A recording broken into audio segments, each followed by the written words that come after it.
Guys, huwag kayong mag-aalala if ever nagkaroon kayo ng rejection sa visa application nyo kasi look at me, I am living proof na even if nagkaroon ako ng rejection sa first UK visa application ko, nagkaroon pa rin ako ng UK visa and multiple entry na siya. Kasi alam ko, may fear tayo na kapag nagkaroon na tayo ng rejection, mahirap na mag-apply for a visa kasi nakikita na daw yan ng lahat. Possible naman na mangyari yon, pero there is still a high chance that you can get a visa. Basta mag-submit lang kayo ng correct documents. So in this video, ikikwento ko sa inyo kung bakit ako na-reject the first time and the step-by-step process on how I applied for a UK visa na self-upload lahat ng documents as a freelancer. I'm gonna break it down into parts para super detailed talaga. So if you want to skip to the part that you want to know about, go to the description box below kasi nilagay ko na dun yung timestamps. So before anything else, ikikwento ko sa inyo kung bakit ako na-deny. Nag-apply kami last September 13, 2023. Nung time na yon, freelancer na ako, aka a content creator, and BIR registered na ako, but my funds were not enough. Yung mga binigay ko na documents, hindi daw siya sapat financially, and hindi pumasa dun sa nagche-check ng visa. Kala ko nga mas madali ma-approve kasi agency yung kinuha namin noon. Last time na kinuha namin tong certain agency na to, Schengen visa yung in-applyan namin and approve naman kami. So with this one, for the UK visa, sadly hindi kami na-approve. Sabi doon na any future UK visa applications you make will be considered on their individual merits. However, you are likely to be refused unless the circumstances of your application change. In relation to this decision, there is no right of appeal or right to administrative review. Nung nabasa ko to, syempre natakot ako and nalungkot kasi sinabi doon, you are more likely to be refused. Yun na nga yung kinakatakutan ko. Pero 2 years after that, which is eto na nga yung next application ko, July 24, 2025, I tried again.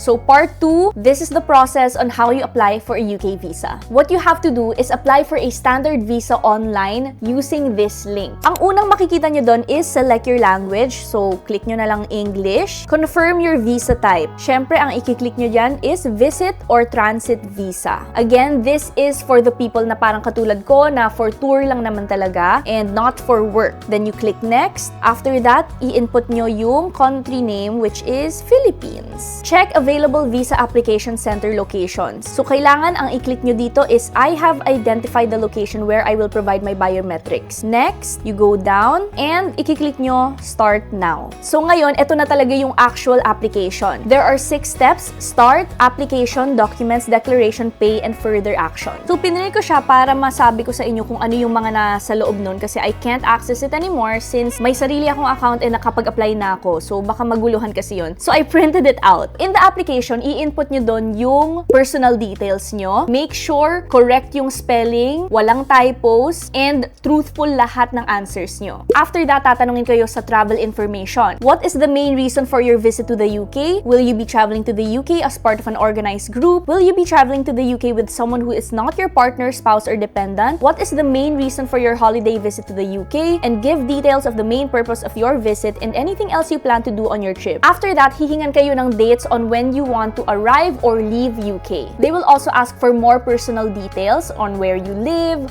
how long have you lived there, ilang taon ka na, stuff like that. After that, they're gonna ask for your passport details, dependent details, and parent details. So dito na pumapasok yung employment. Again, itong visa application tutorial na to is based on my experience. So dun sa question of what is your employment status, nilagay ko self-employed kasi totoo naman, I am a freelancer, BIR registered, so self-employed. For the question, what is your job? I put independent content creator and brand collaborator. Ang sunod na question dun is how much do you earn from this job in a year? Very critical to kasi kailangan kung anong nilagay nyo dito, nagmamatch doon sa bank statement and bank certificate nyo. So don't lie. Then, ang kailangan nyo ipakita is yung income and expenditure nyo. If you have other income or savings, how much money do you have in savings? How much money are you personally planning to spend on your visit to the UK? What is the total amount of money you spend each month? Will anyone be paying towards the cost of your visit? So kapag may sponsor kayo, ang sagot dyan, yes. Pero kung wala namang sponsor at magsi-self-application lang naman kayo like I did, you put no. For the accommodation part and they ask where do you plan to stay in the UK, huwag nyo lang sasabihin this hotel and this hotel. You have to be very specific na parang may plano na talaga kayo. For example, I will be staying at this hotel in London for 4 days and we plan to roam around the area. After that, we will move to Birmingham for around 5 days for blah blah blah. Ganon. So next, tatanungin kayo sa travel history. May part doon na nakasulat dito for either UK or any other country, have you ever been refused a visa, refused entry at the border? Kailangan mo kasi kasing maging truthful dito. You should not lie. I had to say yes. So, hihingi naman nila yung details on what happened. Sabi ko, an application for a visa was refused. Do you have an appeal? No. And then more details. After that, hihingan kayo ng list on the countries you've been to in the past 10 years. So, dito talaga ako natagalan kasi sunod-sunod na yung travel ko ever since 2021. So, ang dami ko talagang pinuntahan nun. So, kailangan isa-isa yun nilista ko. And each country, nakasulat dun yung country you visited, the reason for your visit, when did you enter the country, when did you leave this country. Ang dami nun, like,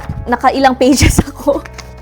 Mga 4 pages yung na-fill-upan ko for that part only. Pero after that, madali na yon kasi yun na yung last part. Now, kapag nabayaran nyo na yung application fee nyo, which is 178 USD or around 10,300 pesos, dyan sa last step na yan, may button dyan that will redirect you to the VFS or the biometrics page. In that page, pwede nyo piliin kung gusto nyo i-keep yung passport nyo, may extra fee to, self-upload your documents, or kung yung mga staff from VFS will upload your documents for you, and of course, schedule your biometrics appointment. Ang pinili ko is self-upload because madali lang naman siyang gawin. Lahat ng mga documents ko nasa akin na and all I have to do is upload each file in that website. Pero if hindi ka techie, you can also of course have the staff from VFS do it for you pag pumunta na kayo doon sa may biometrics. Make sure na complete na yung requirements nyo doon sa application process nyo before scheduling your biometrics. So yung mga extrang binayad ko dito is keep my passport, which is additional 3,500. Second, nagbayad din ako ng extra for a prime time slot. Gusto ko kasi na magkaroon ako ng biometrics as soon as possible kasi ayoko na maghintay. So that is an additional 3,400